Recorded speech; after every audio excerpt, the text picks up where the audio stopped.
Can see me because my By the way, Will, when we do the Yeah. minutes, do I need to go through the participants and write it down, or do you have a list of them, or can I do have a list. copy your homework? Yeah, you can copy my homework. I'll send you the list of people who sign in for the meeting. It's like being on the bus at 8 a.m. Hey, what did you get for number 4?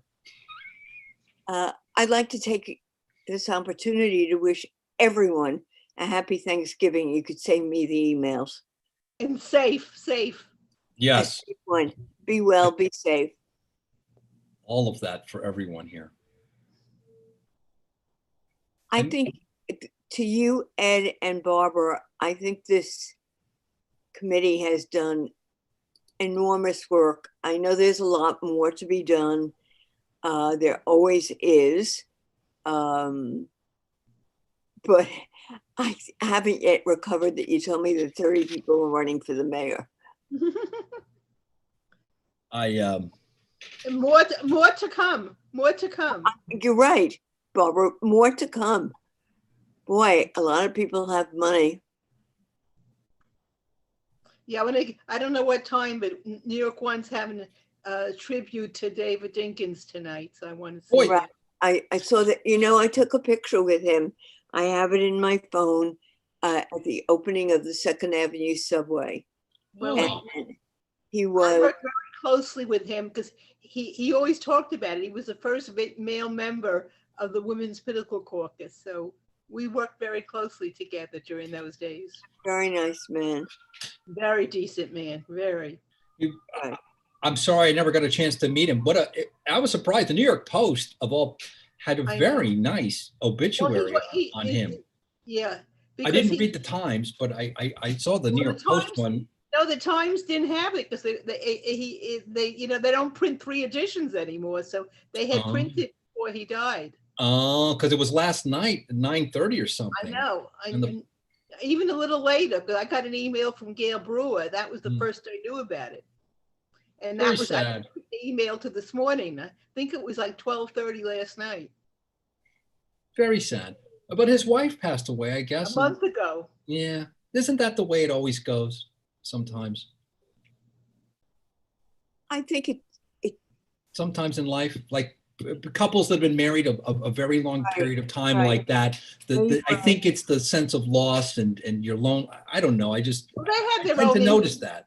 But they had their own independent lives too, so I don't think that was it. Okay. Well, okay. I don't know. Hi, Peggy. Hi, Sandrea. I lost you on my thing. Hi, May. There you are. I only see your photo. Hey, Sam, how are you? You're still muted. I'm good. Thanks for having me. Hey, there you are. Thanks for coming.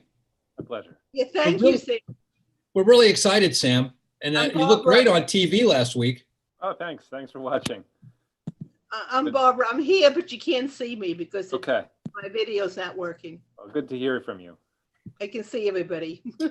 So I can hear.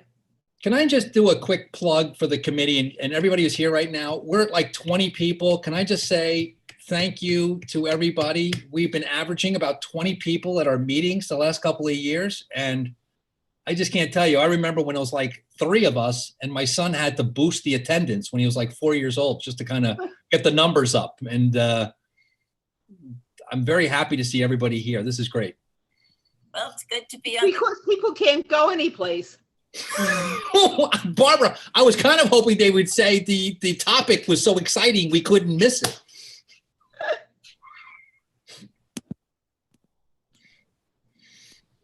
Well, I think we're not seeing a whole lot of other people joining right now. So if you guys are ready to kick it off, I think you're good to go.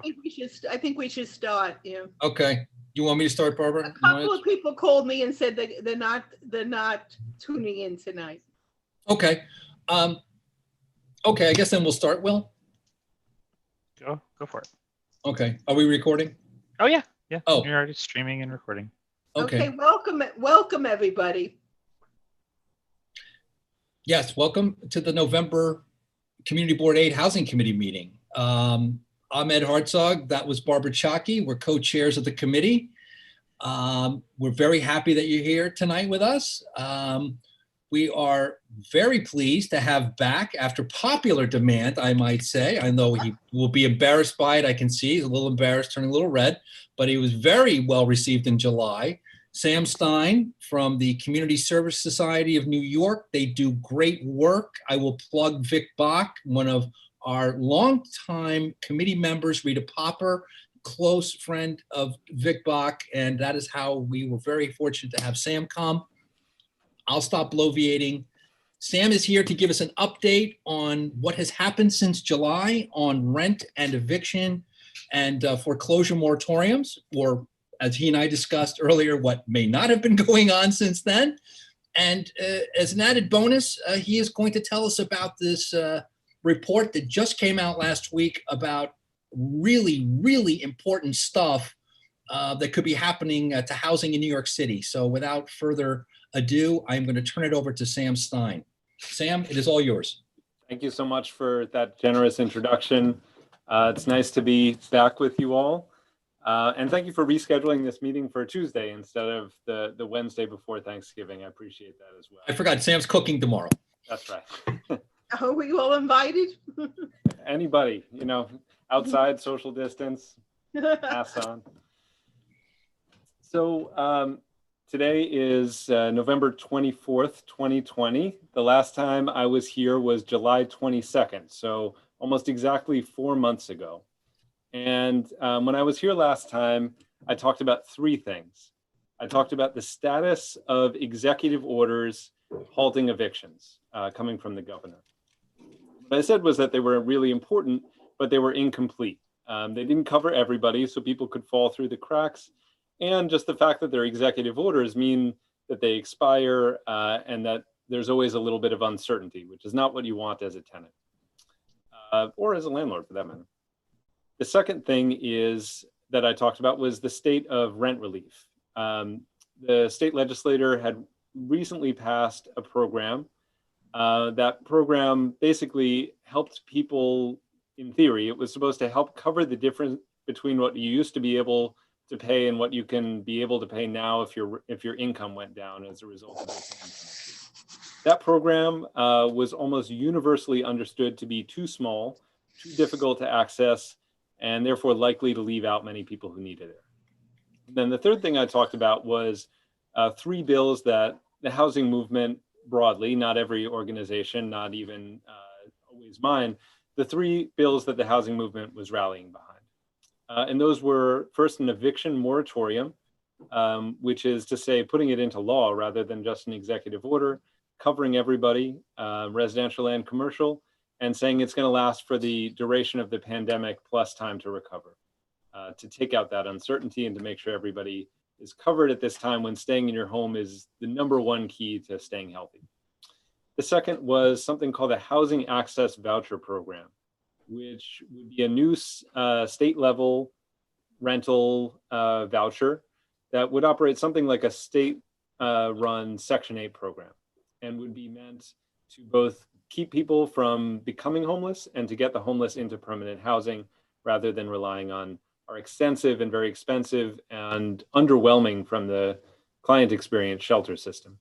And then the final was the call to cancel rent, which could probably be better described as canceling debt, as in people haven't been able to pay rent because of job loss. They shouldn't then be put into probably permanently crippling debt as a result of that. So 4 months later, where are we now?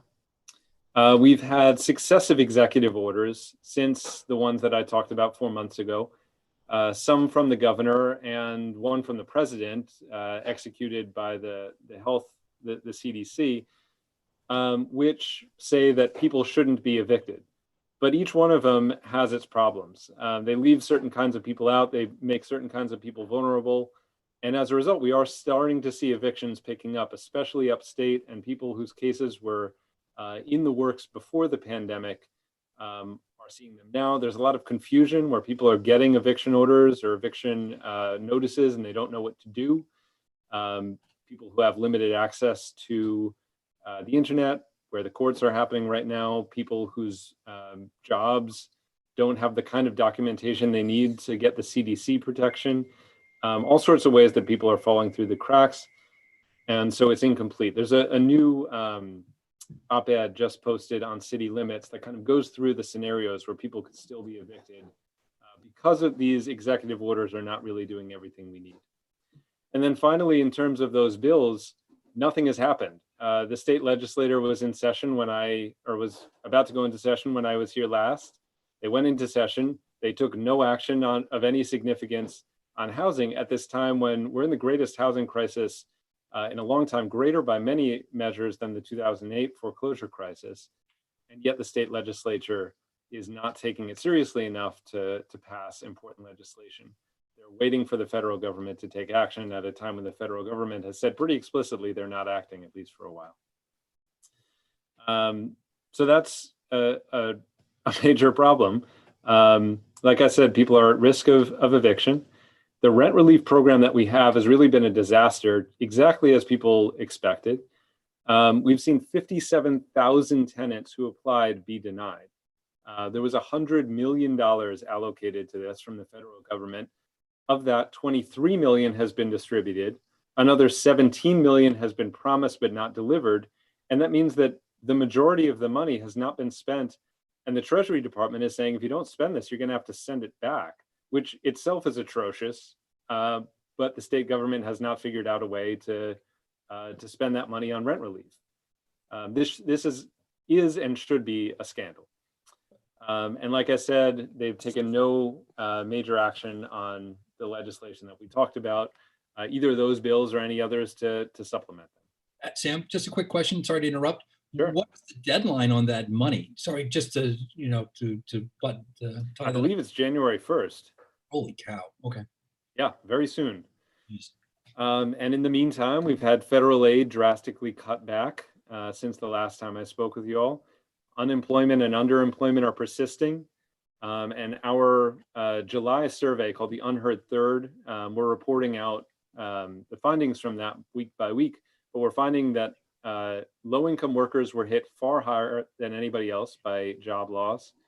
Younger workers were hit more than older workers. Communities of color were hit especially hard, and there's very little relief. Some people simply can't pay rent and are falling into debt and will be subject to future eviction unless some other action is taken.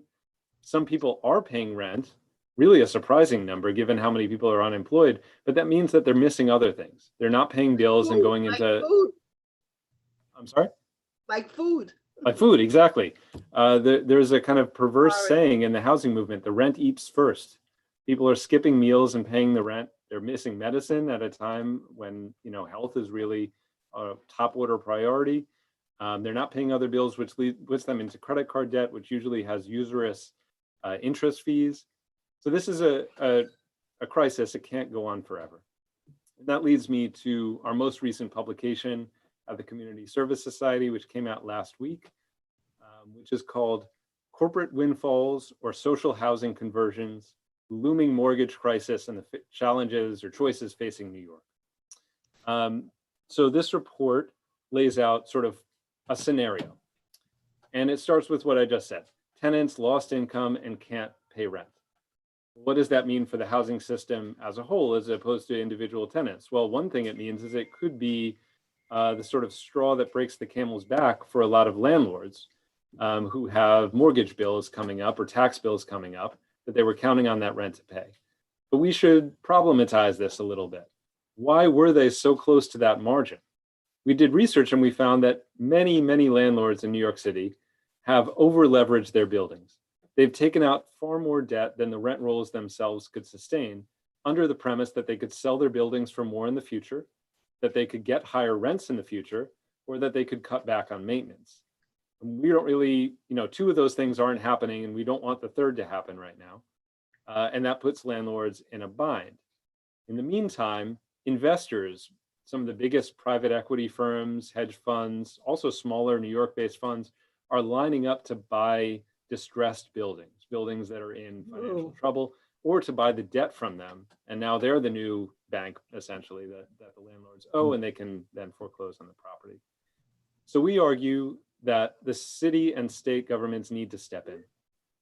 And stepping in means not just helping the tenants pay their rent to the landlord who over-leveraged their building, but creating opportunities to transform over-leveraged buildings into what we call social housing, which is a common phrase in Europe and Latin America and other places that basically means housing that is deeply affordable to those who need it, and permanently so. Housing where the residents have some form of control over decision-making, how the building is run, and housing that is decommodified, as in it doesn't go up and down in value just because the market is going up and down, which is something that the current recession really shows is important. We need housing that can not just go tremendously up in value every spike and then tremendously down in value every depression. And so we lay out a number of city and state policies that could help intervene in this crucial moment and help tenants sort of take control of their housing. There's a bill in Albany right now called TOPA, Tenant Opportunity to Purchase Act. And there's a corollary bill in the city council called the Community Opportunity to Purchase Act. They're slightly different in ways that will probably get realigned, but the idea is the city should basically, and the state should give tenants the right of first refusal when their building goes up for sale, and should provide support to buy the building at market value if they can keep it permanently affordable, which means something like a limited equity co-op model or a community land trust, or they can select a nonprofit to be the purchaser and operate it through Section 8 vouchers, project-based Section 8, some other form, low-income housing tax credit, some other form of financing permanently or long-term affordable housing. So those are important interventions. There are also programs that we call first look programs, which get banks to offer nonprofits the first look at distressed debt before they look to offload it to speculators. They offer nonprofits the chance to buy it at written down value. And they would buy it based on what the rent rolls can actually provide rather than the future returns that a speculator would hope to get. We also talk about not rolling back the rent protections, but expanding them, doing things like good cause eviction protection, which says that whether or not your rent's stabilized, you should have the right of first refusal on your rents, and that the rent shouldn't be able to double, triple just to get a tenant out, which is one way that tenants can evict, or landlords can evict tenants right now, even with the governor's executive orders, is just saying, okay, well, now your rent is insanely high, and then they can't pay that, and then the next tenant comes in and they're actually offered a more reasonable rent increase, but it was just a way to get the old tenant out. So we have a number, probably 10 or 15 policies that we think would be useful. Many of them are at the state level, just because that's how housing policy is done in New York, but plenty of them are at the city level as well. You can check it out on our website, cssny.org. It's right at the top. And maybe it'll provide some ideas for how to move forward in CD8. That's all I've got to say for now. I'd be happy to take any questions that folks have. Okay. Everybody is muted except for Sam and Barbara and I. Rita, I see your hand up. But for those who are new to Zoom, in case you haven't been on a Zoom meeting last 9 months, if you're looking to find the raise your hand button, you go to participants. It's at the bottom of the screen. It's the left one with the people icons there. It'll have a number next to it. Right now, I see 33. It's to the left of the chat. And if you go there, click on it, there'll be a raise your hand icon on the far left side. Hit that, and we will call on you in order. So Rita, you will be unmuted, and away you go. And thank you for everything. It really, I wish the picture was brighter other than as bleak as it is, but only because, and I know this is my mantra, but do you think that a program like Section 8, like Mitchell Lama, again, would help everybody? I mean, I was talking to my landlord who bought out, and I looked at him, and we have, for the first time, about 30 empty apartments. We used to have a waiting list that was 5 years long. And he brought out of the program. And I said to him, I bet you wish you were still in the program. And he just smiled. But maybe something good can come out of this. And maybe it is Mitchell-Lama too. Completely agree. This is the time. Politicians have been saying we need a second Mitchell-Lama program for a long time. It's hard to do at a moment when, you know, our budgets are strained, but it's also hard to do at a time when land values are high. And so there's a real argument to be made that it's actually in the down market that we need the intervention. That's when we built the public housing. That's when we did the HDFC programs. And that can be the case for a new Mitchell-Lama. I'm about to put in the chat a publication that my beloved but departed colleague Tom Waters and Vic Bach, who we talked about earlier, co-wrote, I think in 2014 or 2015, outlining what a new Mitchell-Lama program could look like, what we need at the city, state, and federal level to achieve it. So I really do think that now's the time for that. I think we should be pressing, you know, candidates. What do they think about this? How would they do it?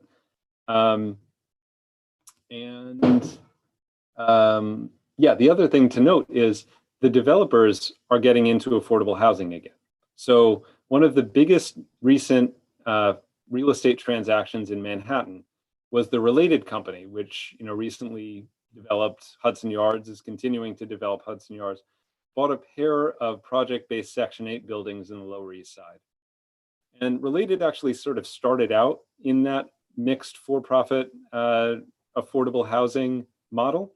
And they seem to be returning to it now because they know that that's housing that continues to be, that, you know, the rent rolls continue, the demand continues in a down market.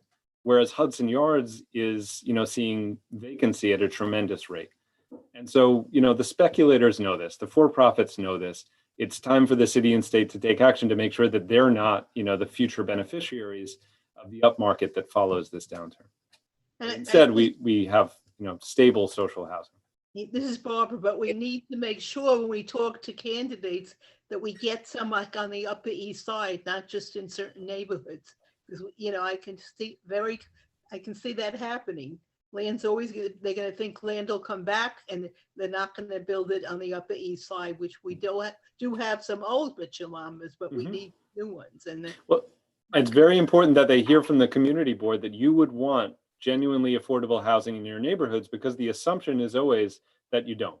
And so if you need to, you know, as I know you have been, speak up and speak out and make sure your elected officials know that, no, you want this so-called in your backyard. Yeah, no question. Sam, by the way, Peggy, you're up next, but I was going to say, I subscribe to this thing, YIMBY. It's the real estate, you know, yes, in my backyard. But they had something on there, Sam. I was going to send it to the group, but got too busy, forgot about it. But there was 100% affordable building that was just opened. Where was that? I've forgotten where it was. Was it in Harlem? Was it in Harlem? Was it East Harlem? It was 100% allegedly affordable housing. I think there was one in the Upper East Side, actually. Yeah, I just saw reported on. No, not the one that Ben was talking about on York Avenue with the 10 units. This was a different one, or maybe it was. That housing is still built, and you know, it's the De Blasio administration has in fact built more affordable housing than previous mayors, but it's not always targeted at the lowest incomes. Well, that's the problem, to define what affordable housing is. That drives me, it drives Rita crazy, because what they say is affordable to who? Exactly, and all housing is affordable to somebody. So it's a very slippery terrain, and they keep citing it, as you said before, in low-income neighborhoods. And so they put this, what is essentially moderate income housing in low-income neighborhoods. Low-income neighborhoods then see that as like a slower form of gentrification. Yeah. Meanwhile, the same housing in the Upper East Side would be more affordable than what the market provides. Right. Okay. Peggy, you're next. Are you on? Are you unmuted? Yes. There you are. Sam, thank you. You brought up some urgent problems. Among them, the 17 million in rent relief that we all might be losing. Other issues that seem to be facing us immediately. Is there anything that we should be doing right away, or any sort of resolution that we should be passing to do something about these immediate problems? Mm-hmm. Yeah, thanks for asking. I think, so first to clarify, the $17 million was promised but not yet sent out. There's an additional something like $60 million that hasn't even been promised to anybody, that is just unspent. So if I was to give advice, and you can take this or leave this, the urgent thing is to call on the state legislature to get back in session now, not to wait until 2021, but to get back in session now, to figure out a way to spend that money and to prioritize, making a new and more expansive program that really will help those in need. To pay out the money that we have from the federal government, and then to figure out a better strategy moving forward. Okay. Kaz? Yeah. I think you mentioned something about the tenants have first refusal if the building is sold. Which tenants are you talking about there? If I can't pay rent, how am I going to buy a building? Sure. So first of all, not every tenant organization is going to be able to do this, but also if you don't have the money, you can designate a nonprofit to buy it. Okay. So, for a lot of affordable housing, or, low rent housing that's not in an affordable housing program, you're right. The tenants don't have the money to buy it. So either will provide public money for these sorts of acquisitions. There's a bill being proposed at the federal level that would be a federal acquisition fund. I think we could use a state version of that as well. But even without that, they can just designate, a nonprofit that does affordable housing in their neighborhood and say, we want them to buy it and we want them to preserve it as affordable housing. Okay. So I live in, Hell's Kitchen. I happen to live in HDFC. We've already been through this, but if we weren't, our right of first refusal, if we couldn't afford to buy it or didn't have public money, we'd probably say we want, housing conservation coordinators to be the sponsor. Okay. Now, also some time ago, there was something mentioned that if the commercial landlord reduces the rent, then they will get a tax. Whatever happened with that? It's a good question. I mean, if it was at the state level, then it has gone to the same fate as every other state level rent bill, and it was enacted. If it was at the city level, then that can be taken up more readily. But I think it was at the state level. So there's a few proposals like that. One was specific to commercial. There was also, I think, a city proposal that would basically give a city tax property break to landlords who voluntarily lower the rent. There is a proposal that's being talked about for anti-warehousing, saying that basically if you don't put your property on the market, it's going to be taxed at a much higher rate. That's being talked about by city candidates, but would require state legislation. And I think some of the new legislators are looking into how to do that constitutionally. So I assume they're in the round file on the floor. I'm sorry, they're what? They're in the round file bin on the floor. I'm not sure if, oh, yes, right. Got it. The last question. So the tenant gets a rent abatement. He doesn't pay the rent. The landlord has a mortgage. He can't pay the rent. Isn't it a snowballing effect? Mm-hmm. Yeah, I mean, it is. And I think that's part of how we're looking at a looming foreclosure crisis. The question is, what are we going to do about it? And so we could bail out the tenants to pay the landlords to pay the bank. We could bail out the landlords to pay the bank. We could bail out the banks. Another option is we step into this system, keep the tenants in their home, and provide some sort of a long-term, non-speculative tenure agreement to keep the housing affordable in the long term. That can be through the existing landlord if they voluntarily enter into it. or it can be through a nonprofit if they can't afford the building at the rents that are set right now. Okay, thank you. Sure. Thanks, Cos. Marco, you're next. Oh, thank you. I think we are facing one of the most serious problems in the structural of the housing situation. The problem is what is affordable. Some of them you have to cover everybody else, but the money, where is it coming from? The money. I did an exercise, so I understand very well what I'm talking about. Because if you said, "Oh, I just want to put those people that are very, very low income," where's the money coming from? Because the lending, all the affordable housing has to be subsidized, but has to be subsidized in one limit. Because you cannot give it just only a group of people the whole benefits, while the rest can make a lot of efforts or in a much better situation, they cannot afford to do that. It's a very complex problem. It's not, I'm not saying that you forget one section and you give another section. One, two, always is better to have a mix of income. You cannot have extremely low or extremely or middle high. So this is a serious problem that not even the decision makers understand the issue. I'm sitting in the meetings with in the hearings of the state, that one of the politicians went over there and said, "No, I don't want to have affordable housing in my community." That's it.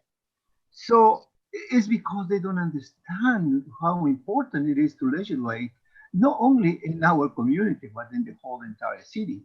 Because at the time when we create affordable housing, we have to create an inclusive neighborhood. That means all the neighborhood has to allow to have affordable housing.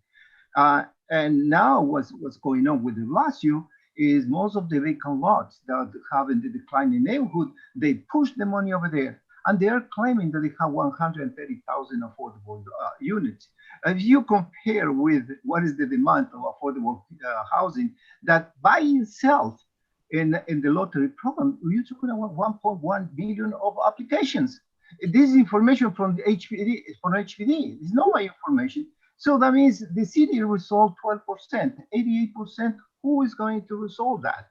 So with 88% of the demand of housing basically is an issue that you have to see as a concept of supply and demand. The less the supply, the higher is the demand, and the more expensive is the housing. It's very simple, the question, but that isn't the point of view of money. But the situation is not only that, the situation is going beyond that. People, they think, "Oh, affordable housing, just put it nice, beautiful housing, and that's it. You resolve. This is the affordable housing." No, affordable housing, it has to be a social housing. You mentioned that in Latin America and Europe, but that's what we face. We face in different directions, and we fail, by the way.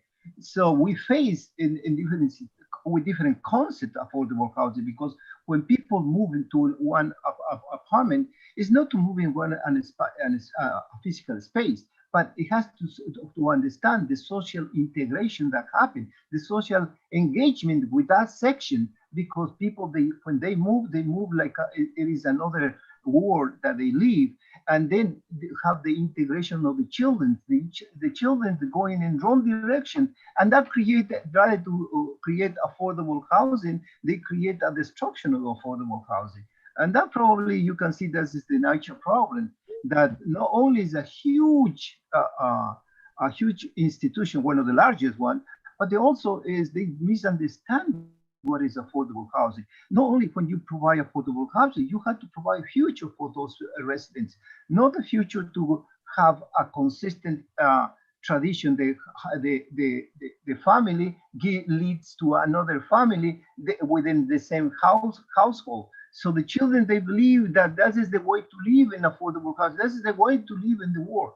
So rather to teach those children to have good education. Yesterday I was talking a little about those children, that is better to have outside of the affordable housing, because you have much better future. You have more future financially and economically. So this is a serious problem. Now we will have a combination between misunderstanding affordable housing. Create affordable housing with the limit terms, just only 25, 30 years, and then evaporate the whole concept of affordable housing. Wrong. This is when the government will create affordable housing, it has to be in perpetuity. But this perpetuity cannot be just only for the same family. It has to encourage those families to move forward in the society, because the society offers better choices, better housing, better condition of living. No, encourage that those children have more children in those affordable housing and then become a problem. So the concept by itself, affordable housing, is something very serious. And one of the major problems is, before we start do anything, we need to educate first. We have to have a good political representation that understand affordable housing. I was very impressed. One of the politicians on the state, he understands this issue very well, but he's alone. He's like one crazy talking in the middle of all people that are reluctant to do something. There are very good persons that understand this issue. So my point in this case is, just wait for January, February. That's going to be a nightmare. People is going to be in the streets. Why? Because the landlord, they cannot pay the rent. If the government do not step in and cover the expenses of the landlord, that will be a nightmare. The courts will be full. The judge, it has to rule in the favor because the landlord do not have the obligation to resolve a social issue. That's the role of the government. So we have to be careful in what direction we are going. So in conclusion, I find that housing has to understand that this situation, it has to be as a main problem of the society. This is the core of the society. Without affordable housing in each neighborhood, we create a disparity of income, spatial segregation by income. So this is the concept that we have to discuss. It is sad that seeing that we have money and we have to send back. This is very sad completely. Thank you. Thoughts on that, Sam? Or thank you, Marco.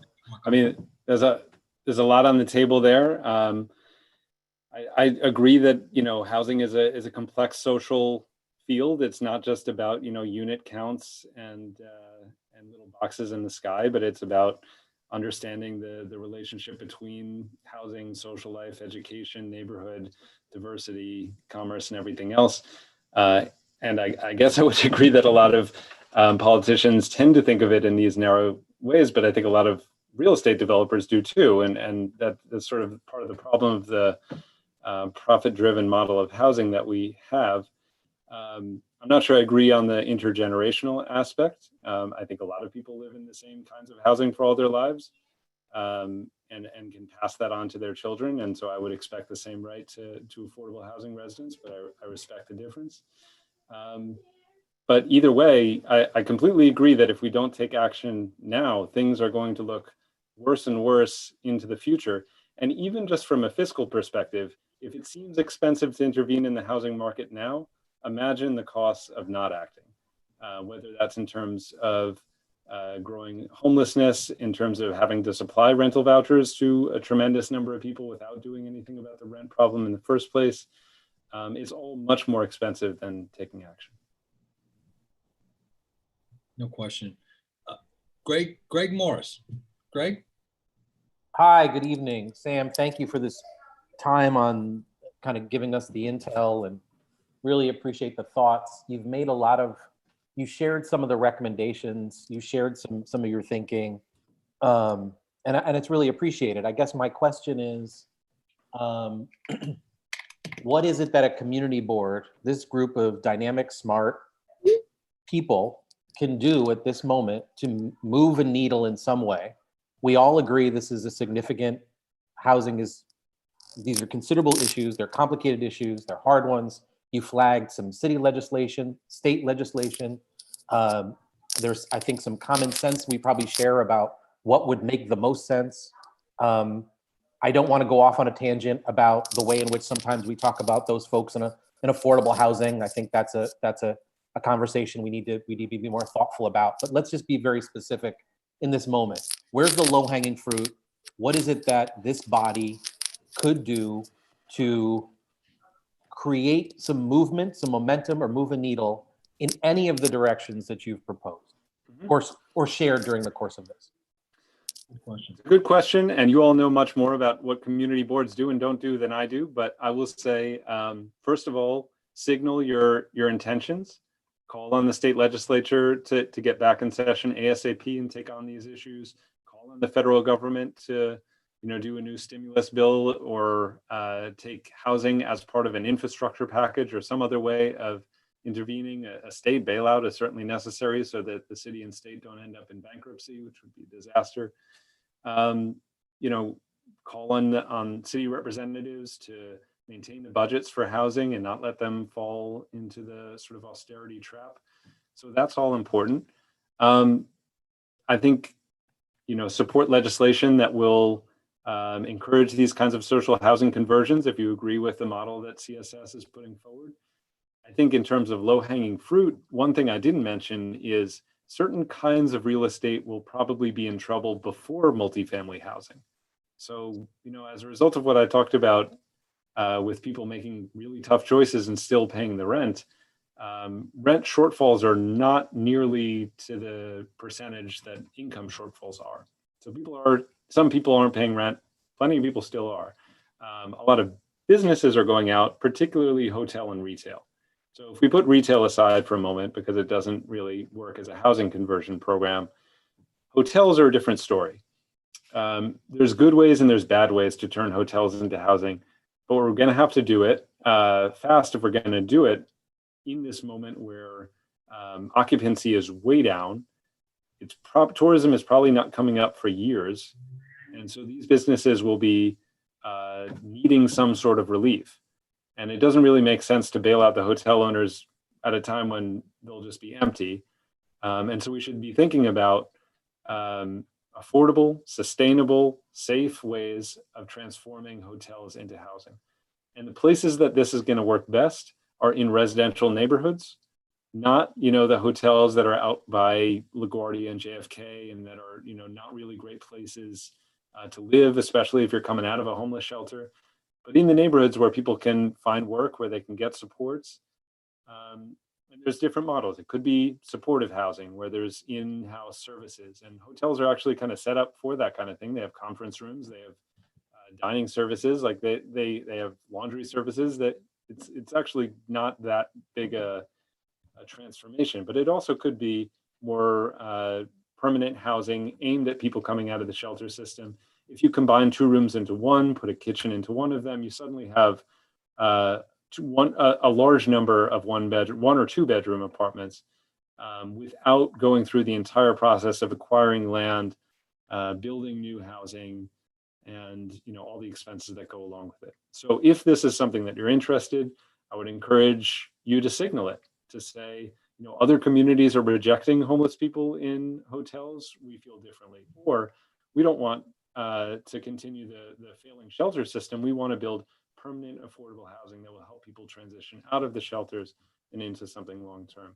I really think hotels are probably if not the lowest hanging fruit, the most immediate piece of the real estate market on the chain to fall away from its old business model, and therefore the biggest opportunity for housing conversions.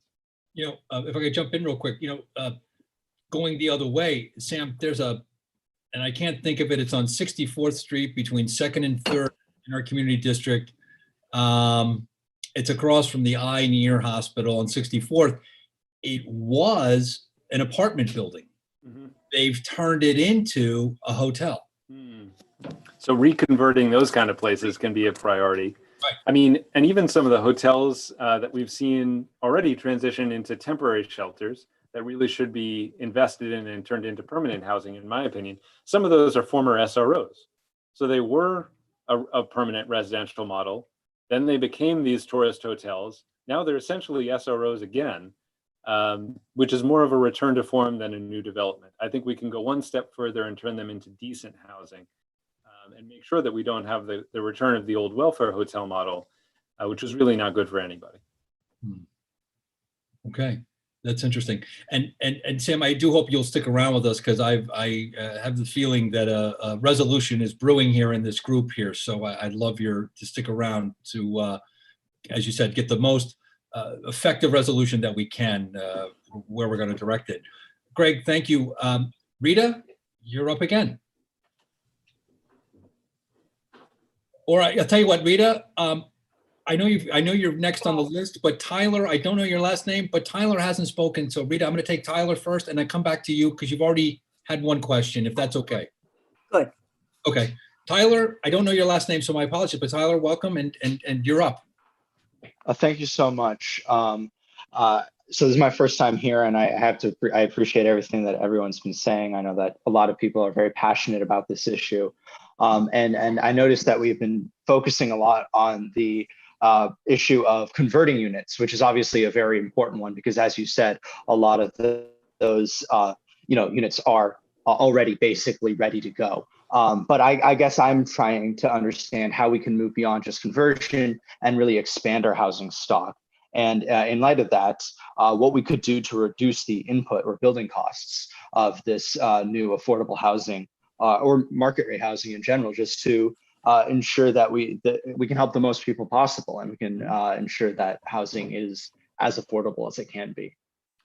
Sure, there's certainly some there's unnecessary red tape that's involved in housing development, and then there's very important democratic input that's involved in housing, and we don't want to mix up the two. But I think that there is plenty of room to cut back on some of the things that make housing unnecessarily expensive to build.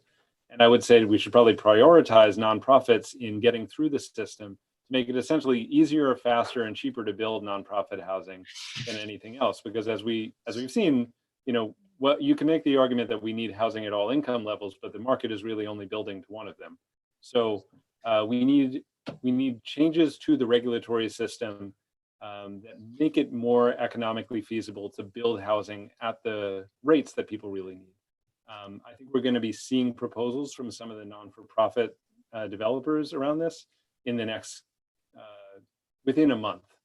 I know we are going to see proposals about that in about a month. What are those going to look like, Sam? I don't want to get ahead of my coalition partners who are still sort of in development on this, but ideas for the next mayor and the next city council on how we can reform some of these systems. Is this something that we could talk about maybe in January, or is this an interesting topic to follow up? Is what I'm getting at. Interesting topic to follow up. There'll probably be a platform that comes out sometime in early or mid-January. Great. Okay, that's great. Thank you, Tyler, and welcome. Thanks for coming. We hope to see you again at our next meetings. Thank you. Hope to be here. Yeah, Rita, you're back up again. Tyler, make sure you get on the mailing list so you know when the next meeting is. Yes, please. Yes. I have so many pet peeves with housing that we don't have enough time to stand on. But I just want to give you a few facts that I know that are factual. The most amount of hotels and motel rooms for homeless people caps at 3,900. And the city pays the hotel $200 a week for a room. Last year, they only used, I believe, and this I'm bad with, I think something like 18% of that. Where does the rest of the money go? Because 39 times 200 per week is put aside. So what happens to the part that's not used over the years? That's number one. Number two, I am so against this affordable housing brings down a neighborhood that I just want to show everybody it didn't. We have the examples. I'm going to take Independence Plaza down on Greenwich Avenue. Nobody wanted to live there. Nobody. The owner put up the building, the developer, thinking it's near the financial district. Nobody wanted to move into it. There was nothing there. So he then converted it to a Michelama. Do I have to tell you what that property is worth right now? He would wishes everybody would move out, and so that he could have everybody come in. Meanwhile, that affordable housing brought small businesses like shoemakers, libraries, schools. But that's the way it was throughout the city, whether it was in Brooklyn, whether it was in the Upper East Side, West Side, East Harlem, West Harlem. Affordable housing is, you know, when you think that they're going to bring in the great unwashed of the world, and we are going to have to go over every night and wash their children. Nobody wants it, but that's not what it's about. And that's what we have to fight. I don't want to hear about, we have people who are working in hospitals who can't afford the rent. They are, and we now know, are essential workers. So we have to change it. We have to change a mindset. And Sam, if you say the elected officials have to go back to Albany, that's what they have to do. And there's no ifs, ands, and buts about it. And if I was making a resolution, that would be the resolution to have the elected officials go back to Albany on an emergency basis to help solve what is going on. Because there's a domino effect. There is, from businesses to banks to any kind, to hospitals, to schools, to whatever. So we can't sit back. We can't sit back. Not that this group has ever sat back, but now we have to be vehement. In our community board, we have, I believe, and don't go in, 3 full blocks of empty space that have already been leveled. 3 full blocks. There is nothing that every single developer who bought into Mitchell-Lama ended up to be a very rich person. So we need a better selling. Do we need advertising? Do we need whatever it is? Okay, I'm going to be quiet. No. Thanks, Rita. And Marco, I know you're up next, but give me a second. And so I think we're getting to that point in terms of like a resolution. It seems to me that, you know, doing a resolution to call on any type of federal, you know, I know where we are in the food chain, the long members of the community board. I mean, we're advisory. We know that. I think the biggest bang for the buck, if you will, is either doing a resolution, I think either towards the city council, but I think, Sam, I think you might suggest that any resolution or any effort we could have to move the ball forward would be best directed towards our state representatives at this time, if I've listened to you correctly tonight. I think it may have to be more specific than Rita's idea. I think we have to really, just to say go back, I'm not sure. We have to attach, I think, something else to that. Do we ask them to pass what Sam was talking about with the tenant opportunity? Yeah. I think. Maybe. If I can suggest, I think the TOPA bill is important. The eviction moratorium is kind of urgent. Okay. A real eviction moratorium that's legislated and not just an executive order. And we need that from the state. Okay. That from the state. Is there a bill? Are there any bill numbers? And if could you give me those, and then we could put them in the resolution? I'll find them and I'll put them in the chat just now. I think that's important. Yeah. I mean, we can clean up the resolution later. So if you supply them to me, I'll put them in for the full board on in December. Anyway, I didn't mean to cut everybody off. Marco, you have gone already once, so I'm going to do what I did with Rita and Tyler, and I'm going to skip over to Alita. Alita, you're up. Thanks for coming. Thanks very much, Ed. Sam, thank you so much for coming. Affordable housing is really an issue for CB8, as it should be for communities around the city. And it's such a desperate need. So I had a couple of questions. What is the difference between the effectiveness of an eviction moratorium signed by the governor as an executive order and one passed by a legislative body? And also, are you in conversation with any of the many people running for office about their positions on affordable housing and what they could do and what the city should be doing? Sure. So first question, I think the benefits of legislation is that it's clear, it's not going to change, it's long-term.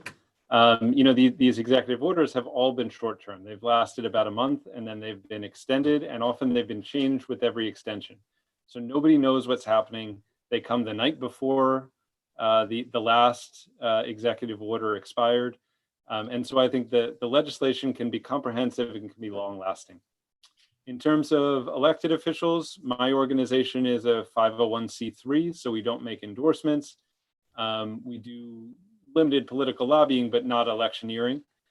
And so we haven't done that. But anytime, basically, we'll provide our opinion to any elected official who comes to us and says either, what do you think of my plan, or what should I be prioritizing? And we do that on an equal basis. Anybody who comes to us, we advise. We are holding 2 mayoral forums. I think one in February and one in March, or maybe it's one in January and one in March. The first one is on healthcare issues, and the second one is on housing and economic stability. And so we will be grilling all of the mayoral candidates on their positions on these issues. Fantastic. Yeah, housing seems now. Alita, what we're saying is we want to do something now. Right. I was going to say, Sam, the difference on those executive orders, all of those executive orders the governor's been signing, they will expire once the declared emergency that gives them the authority to do those executive orders ends, or whenever that they decide. And not only that, they all have an end date. So right. It's for the next 4 weeks. This is the rule. Right. And then on the last day before that marker, we get a new one. Right. Well, I was just going to say, all of them, though, the entire of the whole umbrella, the whole structure disappears. Right. Disappears when the pandemic is over. Right, and the legislation is structured to give people time to recover as jobs come back, as life comes back, and so it's not like the pandemic ends and suddenly everybody pay all your back rent. Well, and the legislation goes on forever until we change it, right? Well, that too, but this one is, I believe it's till the end of the crisis plus a year. Oh, okay. It has its own ending. Could I just ask one more thing, Ed and Barbara? Sure. And thank you. I know that we're trying to do something immediately, but it's useful to know what the candidates' positions are because we have all of these elections coming up. Affordable housing is a crisis around the country, as we've seen gentrification pushing people out all over the place. Are you aware of any jurisdictions that and I know that New York is unique, that have tackled the issue of affordable housing in a way that's been really successful? Because we hear from this administration that we need tall buildings and we need fancy buildings and they'll bring in affordable housing. We don't see any of that. There's no city that I point to that I would say, this is the city on the hill. I think a lot of cities are doing a lot of interesting things that can be combined in different ways. The city of Philadelphia basically just passed over a lot of affordable housing that was at risk of expiring to a community land trust, which exists in perpetuity. And that's one way of getting out of that model of housing that just sort of like is created as affordable and then disappears, and then the next generation doesn't get to benefit from it. My mic got very quiet, I'm told. I'll come a little closer to it. Washington, D.C. has had this Tenant Opportunity to Purchase Act since the 1970s, and as a result has a whole network of limited equity co-ops throughout the city. And they have a fund where basically a portion of tax revenue from new development goes into this fund, which then helps the tenants who otherwise couldn't afford to buy their building to buy it, and they keep it affordable. So I think a lot of people look to the Washington, D.C. model for that. So there are all these sort of pockets of interesting ideas. I would love for New York to be the city that becomes the one that combines them all into something that's really transformative. Okay. I would agree. Thank you so much for your time, and thank you, Ed and Barbara. Thanks, Alita. Marco, I hate to do this to you. I'm sorry, but I do see Billy's hand. I will come back to you, but Billy hasn't had an opportunity yet. So we'll give everybody first shot here. So Billy, welcome. And thanks, and apologies for being off camera. I'm a little under the weather, but thanks for being back with us again, Sam. I have two questions. One is, what is your perspective on rezonings in wealthier neighborhoods like the recently sort of proposed Soho NoHo rezoning? I've heard compelling arguments on both sides, which I'll spare folks my interpretation of. And then my other question is, do you have a view on the efficacy of something like a land value tax to tax vacant land? And what I have in mind is we have, a few locations in our district, community district, where the buildings have been torn down and the land has been vacant for a long time. And, perhaps the developer is waiting for one last tenement building to be torn down before they put up a super tall. Perhaps they've given up on their project. But it seems to me that we have this very system of perverse incentives where developers right now can keep lots vacant and warehoused essentially until they're ready to build up. And I'm wondering whether you think a land value tax would be effective at addressing that. Thanks, Sam. So on the first question about rezonings in high-income neighborhoods, I certainly think it makes a lot more sense than the approach that the city has taken so far, which is to basically only do these rezonings in areas where the median income is lower than the target range of the affordable housing. And so it ends up adding expensive housing and then affordable housing that's still unaffordable. That's a bad model. In a place like Soho, whether or not this is the best way to produce affordable housing, and I think we have better models, at least it creates a net increase in affordable housing. And so it is fundamentally a different thing.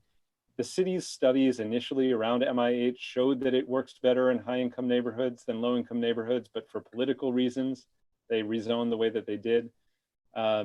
Basically, all the analyses, left, right, and center, come to that conclusion.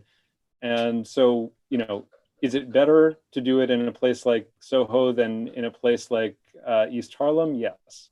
It just makes more sense. It has better effects. I still think we can do better, but if it's just a yes, no, my organization has come down, yes, and we generally don't weigh in on neighborhood rezonings, but the Soho question represents a change in policy, and so we weighed in on that.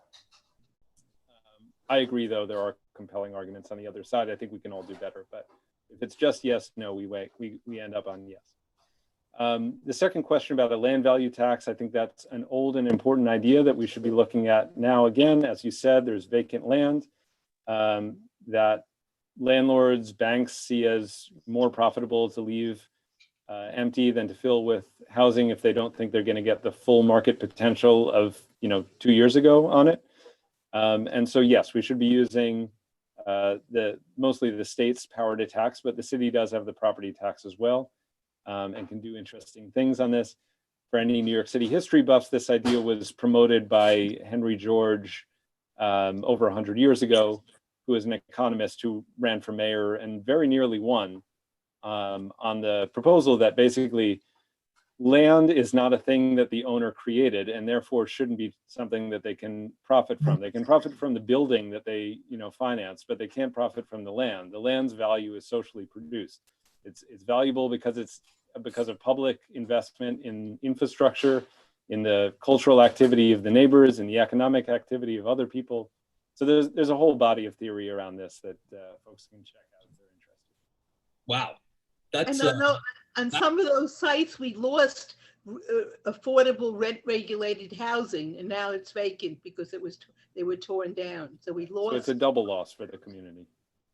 By the way, Sam, that's an interesting idea about the land. Boy, that would really undo a lot of property law here in America. Boy, that would. Anyway, Marco, or Billy, do you have any more? Or you had the two. So Marco, you're up. No, that's it. Thanks, Ed. Thanks, Billy. Sorry, Marco. Sorry for making you wait, but you're up again. Oh, thank you, Ed. I think you did the right thing to give first choice to those that didn't speak. Okay, so the problem is that this topic, one time lead to another one.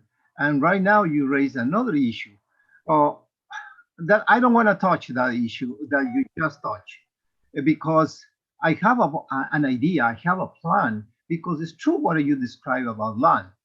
But in that direction, one of the examples that I believe is the value of, and that's you're absolutely right. The value of the land in Manhattan versus the land of land in upper in on outside of New York City. One it could cost $66 versus the other one costs $600. It's not because it's outside. It's location. It's location plus the infrastructure that was put it in that part. That's made valuable. And that is in that direction, I believe that we had to create like a tax for those properties that profit the Second Avenue subway. So they demolish affordable housing. They marketing with the subway is a couple of a couple of feet from the entrance to the subway. So they profit of that, and that has to be taxed.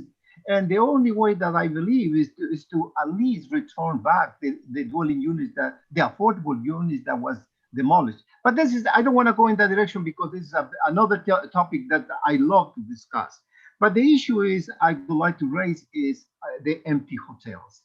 Yes, it sounds great, but see what happened on the Upper West Side, the Lucerna Hotel. That tells me a lot, a lot. The community is now outraged. They don't want to see those people over there. Why? First of all, they put just only one type of income in those kind of housing. Secondly, the type of the type of housing is targeted people that do not cook, do not live. People they are just only tourists that are coming to our city, and then you want to convert in a permanent residential area. That's wrong. Even that is in conflict with the building code. The building code clearly established that you cannot have a permanent housing over there. So it's no easier just only, oh, let's go to all the hotel change. No, it's very complicated issue. And the complication is shown right now on the Upper West Side. That the Upper West Side, they don't want to see them. Why? Because those residents, they don't have any space to have as a permanent housing. They have to go outside on the street, and that is the complaint of the community. So the best way, obviously, is always to partner with a not-for-profit organization. Why? Because they have a mission statement.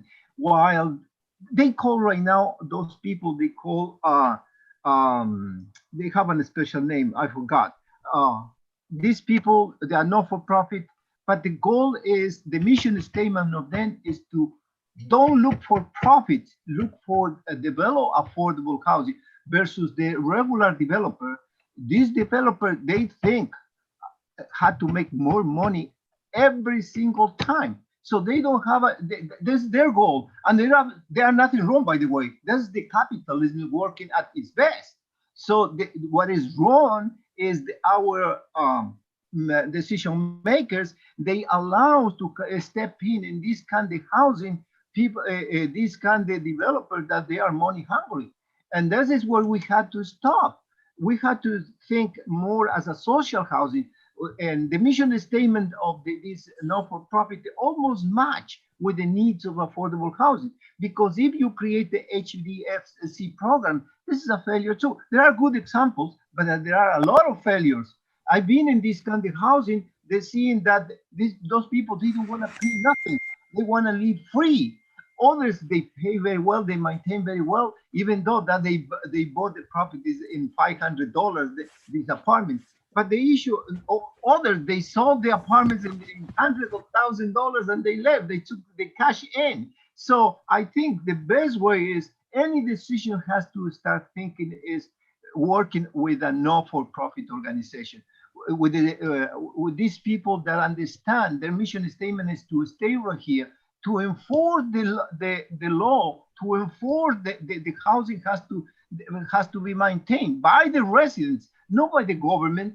No, every time the government cannot support any negligence of the residents, almost they leave them free. That is wrong. It has to be the responsible, and it has to be a percentage of their income it has to pay. So I think this is a very complicated issue. Regrettably, I had to cut my comments because I don't want to take more of the time. Thank you. Thanks, Marco. Sam, any thoughts on that? Or well, yeah, that I should be clear that the model for the hotel conversions is to have mission-driven nonprofits doing it, and a lot of them we hope would be for a range of income, so that it's not a warehousing of people out of shelters into a new model that is something much better. Kaz, I see you're up again. Yeah, I see we have Sea Rights Rep here. Do they have any comments? Oh, very good question. Sam gets a breather for some water. I saw Robin, I think it was Madison. Madison, I'm sorry, Madison. Sorry, Madison. Apologies. Madison? Yes. There you Sorry. are. What No, yep. that's okay. There you are. Hi. What was your question? I'm sorry. I think we were just, I think Kaz was just wondering if the Assembly woman has any thoughts on this TOPA, right, Sam, the TOPA Act, or that's up there in Albany. Any thoughts of where we are on that? Thoughts on passage? I believe she supports it at the moment. I don't want to speak on her behalf at this time because she, but she does support it. And that's all I can really say about that. Okay. Yeah, but I don't think we need, for, anybody to tell us that they support it. I think at this stage, the way things are going, I think we need action. I know. We need somebody to start the ball rolling. I mean, this has been going on forever and ever. I'd like to make a suggestion that we move to a resolution. I'm on board with that. I was about to say the same thing, Barbara. Okay, because we want something to come out of this, and Sam, you have to help us with the wording of it. But I think we want the state legislature to convene immediately to pass, and then you can give us the language of the bills that the first of all we need a legislative moratorium, because an executive moratorium is not effective enough. And then we want the TOPA. What else we want? And if you have the bill numbers, we can put that in there. And I don't know if somebody wants to second it. Well, I don't know if the chair should be seconding it, but we'll throw it out there. We have a lot of our board members here. Anybody? Second. Okay, thanks, Alita. Thanks, Kim. I saw the hand go up there. Everybody's now on one screen, so I can see you. Thanks, Peggy. I see your thumbs up, that is. Okay. See, we can work on. We can work on the language. We'll clean up the language like we did after the last meeting for the minutes. But does that capture the resolution, Barbara? We want to have. I think so. Yes. The legislature convening. We want them to come back immediately, because January is going to come soon.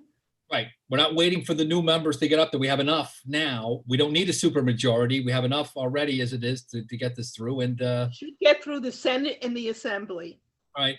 So we want them to convene immediately, pass TOPA. Anything else you want to add in there? And definitely the moratorium, pass legislation for the moratorium. Okay. And maybe Sam can help us with the language. Anything else, folks? Anybody, board members, public? Can I make a quick suggestion, Ed? Yep.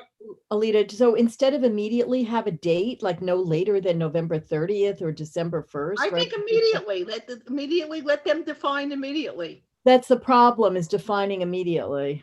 Okay, Yeah. You want to say by November 30th? Okay, November 30th. Well, Sam, what do you suggest? I'm not sure I have a good strategic vision on this. I mean, practically it won't be back by the 30th. So, and you won't vote on this until December No, we can vote 16th. on it we want to vote on it now, and But the well, board, full but the full board board won't. But the Oh, full right. board will not be voting on this. So again, Sam is right. And look, practically, bear with me. I might lose you all because I'm going to go to my calendar. But I mean, practically speaking, let's come on. I mean, we have Thanksgiving in 2 days, and I don't think much is happening between Thanksgiving and Monday. And then we're into December, and then our next meeting for the full board is not till we can't do this at land use on the 9th, I don't think. we can do it. We can do anything in land use. Could we do it at land use? No. Can we do it in land use? It's an emergency. We've had street life at land use when we had a very full board meeting the following week. We moved very street often life. had life in Well, land use. the problem is that land use is likely to be a long meeting, so maybe you don't want to combine it. I don't know what else we have, but it will go before the board, either the 9th or the 16th. So either way. I mean, my feeling on the 9th is we're really in a pickle, right? We've got Thanksgiving in the sense of, that's in 2 days, the 30th, then we People have. aren't celebrating Thanksgiving. Well, no. But what I'm saying, Barbara, is we need the full board behind this. I know. But what I'm saying is we wait till the 16th, then we bump up into the same issue again because the holidays, in terms of the Christian holidays, are a week away. I think I would like to do it on land use. That's up to Alita. Yeah, I'd like to do it on land use is where I'm driving at. That's what I would like to do. I would too. Alita, I think Okay, then we'll do it on land use because there definitely is an immediate urgent need for this. So I think that we need to make our intentions known as quickly as possible. So I jumped the gun a little with next week, but we could do it the week after. So then in the resolution, then to the very good point of let's have a date certain, then we could have an earlier date certain of say December 10th. Because that would be after the meeting. Because then you start running into Christmas and New Year's and right. So we give them some time, right? And then if it's too close, they'll say, well, let's just wait for the new members to come. So they don't need the new members for this. Okay, no, they don't, but an urgent, a rapidly approaching date, as soon as we could make it has an impact. Right. Or might have an impact. They're going to do it virtually. They're not going to have it in Albany. They'll do a virtual meeting. So then I'm going to presume from this conversation that we want to put December 10th. At least that's one definitive date that we will agree. I think that's fine. Tonight. The 10th is fine. Okay. Then we'll have that in the resolution. Any more debate or suggestions, additions? Anybody want to call the question? Rita? Would a letter be faster than a resolution? I think we need something stronger than a letter. Yeah. Okay, I'm just asking because a letter could be immediate. I know, but I think a letter is not, I think we still have to wait for the full board, so it's not just a committee recommendation. Just asking. I usually would go with a letter, but I'm concerned that we get something done strongly. We can start talking to the legislators about it. Right, we have, and Madison is here, so she's going to go back and talk to Assemblywoman Seawright this week, not tomorrow. We can talk to Liz about it, so that's. So you'll know. I'm sure we have others. Anyway, does it make sense to have a letter to the governor's office asking for some kind of extension pending legislative action on this or something so that because the governor's been signing all of those executive orders. Well, I mean, the thing is that the resolution, though, that we're looking for asks for a legislative solution, so he can't. Yeah, I think we should. No, I know he can't act on the legislative solution. He may not like the fact that we're asking for a legislative solution, so I think we should. I don't know. Okay, I just was thinking that if he had the ability to sign something. I don't want him to jump the gun and do it without a legislative solution is my concern. That's fine. I was just throwing something out there, but thank you for listening. Disagree. It's my concern. Okay. Thank you though. Yeah, no. Thanks, Alita. Anybody? Well, nothing. Anybody want to call the question? From here, so I'm reluctant to do so. No one wants to call the question. Well, I lowered everybody's hand back down, so. Oh, you did. Now you can see if somebody's calling a question. Oh, sorry, I scrolled up. Marco, you call Marco. Oh, well, I wasn't planning to call the question, but the issue right here is I absolutely agree with the moratorium, but at the same time we had to put that the landlord has to have some relief because the landlord cannot hold all the expenses of what happened. Well, I just don't know the wording for that, so I think that's the next step, Marco. I think that's the next step.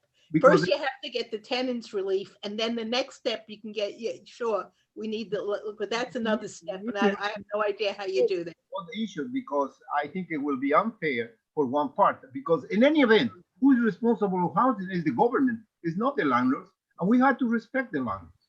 Thank you. Okay, Kaz.